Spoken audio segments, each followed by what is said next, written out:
Friends, स्वागत है आप सभी का एजुकेशन टॉप 10 के यूट्यूब चैनल पर। और आज आप हमारे साथ मध्य प्रदेश शिक्षक भर्ती की जो परीक्षाएं होने वाली है उसके लिए कुछ मोस्ट इम्पॉर्टेंट क्वेश्चन की सीरीज़ हमारे वीडियोस के थ्रू आपको दी जाएगी। तो आप हमारे चैनल पे बने रहें, साथ ही हमारे चैनल को लाइक शेयर और सब्सक्राइब करते रहें ताकि आपको आगे आने वाली वीडियो की नोटिफिकेशन मिलती रहे। तो चलिए दोस्तों, आज का सेशन स्टार्ट करते हैं। हमारे पिछले वीडियो में आपको मिल जाएगा जीन पियाजे का जो हमने थ्योरी रखी थी वो चीज़, और उसका जो आगे का कुछ स्टेजेस रह गई थी। तो आपको इस वीडियो में आपको आज जीन पियाजे की सारी स्टेजेस के बारे में आपको बताएंगे। तो चलिए स्टार्ट करते हैं।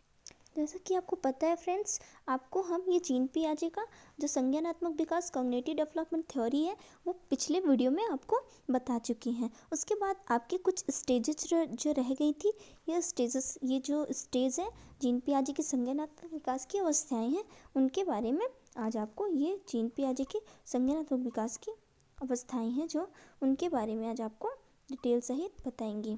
तो हमारे साथ बने रहिए। चलिए दोस्तों स्टार्ट करते हैं। यहाँ पे देखेंगे आप जीन पियाजे के संज्ञानात्मक विकास की अवस्थाएं। तो आपने पढ़ा था पहली जो स्टेज थी संवेदी पेशी थी, सेंसरी मोटर, दूसरा है प्री ऑपरेशनल, तीसरा कंक्रीट ऑपरेशनल। तो जो संवेदी पेशी है उसकी एज क्या होती है, वो जन्म बाय बर्थ टू 2 ईयर्स, जन्म से 2 वर्ष होती है। फिर दूसरी पूर्व संक्रियात्मक अवस्था जो होती है प्री ऑपरेशनल, तो वो 2 से 7 वर्ष होती है। प्री ऑपरेशनल कितनी होती है, 2 से 7 वर्ष होती है। तीसरी आपको देखें मूर्ख संक्रियात्मक अवस्था concrete operational stage 7 to 11 years होती है। इसके बाद चलेंगे आज इन अवस्थाओं का डिटेल आपको पूरा बताएंगे। साथ में आप एक नोट्स और पेन ले लीजिए ताकि आप इनको नोट करते चलें और एग्ज़ाम में आने वाले डाउट्स को इन वीडियोस के थ्रू क्लियर करते चलें। तो चलिए दोस्तों ये देखते हैं। तीसरी जो स्टेज होती है अमूर्त संक्रियात्मक अवस्था formal operational age. Formal operational age होती है जो 11 to 18 होती है। कौन सा, 11 to 18 को आपको याद रखना है। तो सबसे पहली स्टेज की हेडिंग डालेंगे आप संवेदी पेशी अवस्था। कौन सी है, संवेदी पेशी अवस्था, सेंसरी मोटर स्टेज। तो इसका जवाब आपको पूरा थ्योरिकल हम समझाएंगे। चलिए स्टार्ट करते हैं। तो इस अवस्था में बालक केवल अपनी संवेदनाओं और शारीरिक क्रियाओं की सहायता से ज्ञान अर्जित कर। इस अवस्था में बालक क्या करता है, अपनी संवेदनाओं और शारीरिक क्रियाओं से ज्ञान अर्जित करता है। जब बच्चा जन्म लेता है तो उसके भीतर रिफ्लेक्सेस जो सहज क्रियाएं होती हैं, ये लिखा है रिफ्लेक्सेस, तो सहज क्रियाएं होती हैं। इन क्रियाओं और ज्ञानेंद्रियों की सहायता से बच्चा वस्तुओं, ध्वनियों, स्पर्श, रसों, गंधों का अनुभव प्राप्त करता है और इन अनुभवों की पुनरावृत्ति के कारण वातावरण में उपस्थित उद्दीपकों की कुछ विशेषताओं से परिचित होता है। तो आपको इन अवस्थाओं को जो है तो उनमें 6 सब स्टेजेस हैं। पहली जो है तो 4 स्टेजेस हैं, फिर 6 उप स्टेजेस हैं। फिर इसके बाद पहला है सहज क्रियाओं की अवस्था जो जन्म से 30 दिन तक होती है। सहज क्रियाओं की अवस्था जो होती है ये आपको नीचे दिखा होगा, जन्म से 30 दिन तक होती है। जन्म से कितने दिन होती है, 30 दिन तक। इसके बाद चलते हैं दोस्तों नेक्स्ट चैप्टर। नेक्स्ट क्या है आपका, जो नेक्स्ट पे पढ़ेंगे, ये जूम कर देती है थोड़ा सा। हाँ चलिए नेक्स्ट प्रमुख प्रवृत्ति अनुक्रियाओं की अवस्था, गौण वृत्ति अनुक्रियाओं की अवस्था, गौण स्कीमेटा की समन्वय की अवस्था। फिर 5वां है तृतीय वृत्ति अनुक्रियाओं की अवस्था। 6वां है मानसिक सहयोग द्वारा नए साधनों की खोज की अवस्था। तो ये जो 6 सब स्टेजेस हैं, 6 सब स्टेजेस, इनको आपको पढ़ लेना है, कभी कभी पूछ लेता है। फिर आप हेडिंग करेंगे पूर्व संक्रियात्मक अवस्था प्री ऑपरेशनल एज। क्या होती है, पूर्व संक्रियात्मक अवस्था प्री ऑपरेशनल एज। आप इसको ध्यान से देखिएगा। पूर्व संक्रियात्मक अवस्था हमारे साथ पढ़ेंगे इसकी पूरी थ्योरी।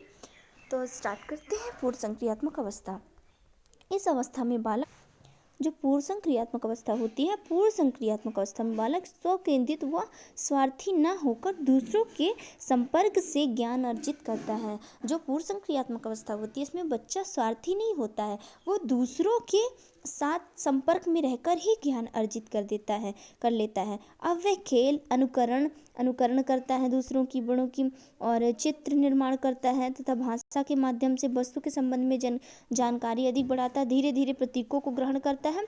किंतु किसी भी काय का क्या संबंध होता है, तार्किक चिंतन के प्रति अभी अनभिज्ञ रहते हैं। इस अवस्था में अनुक्रमणशीलता पाई जाती है। इस अवस्था में बालक के अनुकरणों में से परिपक्वता आ जाती है। इस अवस्था में प्रकट होने वाले लक्षणों में दो प्रकार के दो भागों में बांटा गया, पूर्व प्रत्यात्मक काल और दूसरा अंतः प्रज्ञ काल। अंतर्दर्शित अवधि 4 से 7 वर्ष होती है और पूर्व प्रत्यात्मक काल होता है 2 से 4 वर्ष।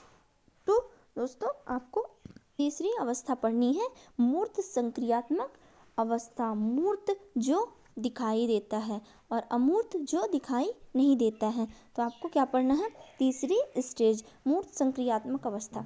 मूर्त संक्रियात्मक अवस्था को देखते हैं क्या लिखा हुआ है। इस अवस्था में बालक विद्यालय जाना प्रारंभ कर देता है। मूर्त संक्रियात्मक अवस्था में बालक क्या करता है, विद्यालय जाना प्रारंभ कर लेता है। वस्तु घटनाओं के बीच समानता, विभिन्नता समझने की क्षमता उत्पन्न हो जाती है।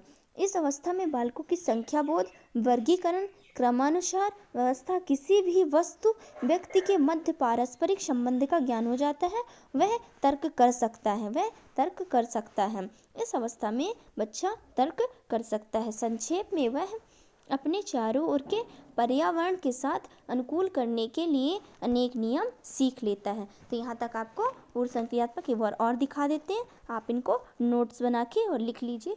और ये चीज़ें जो यहाँ पे दी हैं, वर्गीकरण, संख्या बोध, ये सब चीज़ क्रमानुसार किस स्टेज में बच्चे क्या करते हैं, तो आपको अपने नोट्स में लिख लेना है। और साथ में अब लास्ट स्टेज में चलते हैं, फॉर्म औपचारिक और अमूर्त संक्रियात्मक अवस्था जो अपनी है, इस चौथी अवस्था में चलते हैं। तो चौथी अवस्था जो है आपकी कौन सी है, फॉर्मर ऑपरेशनल एज, औपचारिक या अमूर्त संक्रियात्मक अवस्था आपको यहाँ पे दिख रही होगी। यह अवस्था 12 वर्ष के बाद की है। कितने वर्ष के बाद की है, 12 वर्ष के बाद की अवस्था है। इसकी विशेषता देखते हैं, तार्किक चिंतन की क्षमता का विकास, इसमें लॉजिकल थिंकिंग डेवलप्ड हो जाती है बच्चे में, और समस्या समाधान की क्षमता होती है। बच्चा किसी चीज़ की कोई भी प्रॉब्लम सॉल्व करने के लिए माहिर हो जाते हैं, और वास्तविक अवास्तविक में अंतर समझने लगते हैं कि क्या चीज़ रियल है और क्या चीज़ रेयरेस्ट चीज़ है, बच्चे समझने लगते हैं। वास्तविक अनुभवों को वैकल्पिक परिस्थितियों की ढालने की क्षमता का विकास होता है। क्या होता है, वास्तविक अनुभवों को काल्पनिक परिस्थितियों में ढालने की क्षमता का विकास होता है। परिकल्पना विकसित करने की क्षमता का विकास होता है। लास्ट में क्या पॉइंट है, परिकल्पना विकसित करने की क्षमता का विकास होता है। एक बार आपको ये सारी स्टेजेस ध्यान से दिखा देते हैं अपनी वीडियो पे। और आज का वीडियो यहीं तक है, जो भी पियाजे के जितने स्टेजेस हैं और आपको यहाँ पे देखने को मिल जाएंगी। तो हमारे वीडियो में जुड़ने के लिए सभी को धन्यवाद। चलिए दोस्तों, चलते हैं, आज के सेशन को यहीं पे समाप्त करते हैं। से जुड़ने के लिए सभी को धन्यवाद।